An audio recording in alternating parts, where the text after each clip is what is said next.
Bonjour à toutes et à tous. Aujourd'hui, dans les grandes dates de l'histoire de France, l'âge classique et le siècle des Lumières.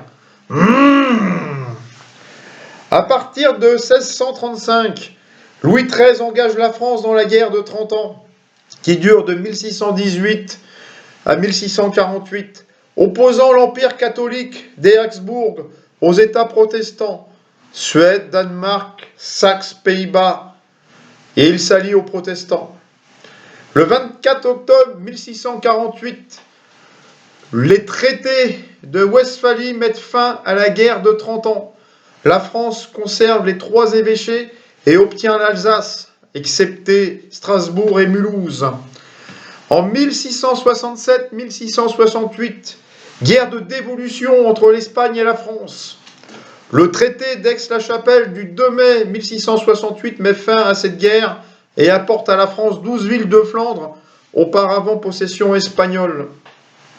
16 octobre 1685, Louis XIV signe l'édit de Fontainebleau qui révoque l'édit de Nantes. De nombreux protestants, environ 200 000, partent en exil, émigrant notamment vers le Brandebourg.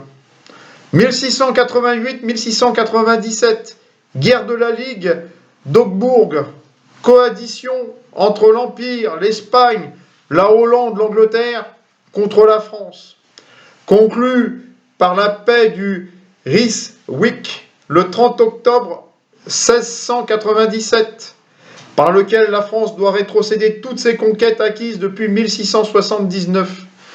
1756-1763, les rivalités coloniales entre la France et l'Angleterre sont à l'origine de la guerre des 7 ans.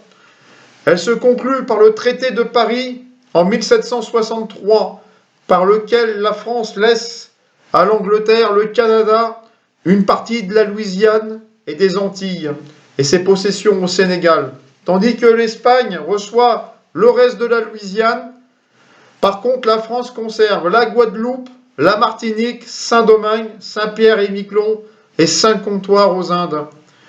Le 8 mai 1788, la réforme de Lamoignon déclenche une série d'émeutes à travers le royaume et la rébellion des parlementaires qui reçoivent le soutien du clergé et de la noblesse.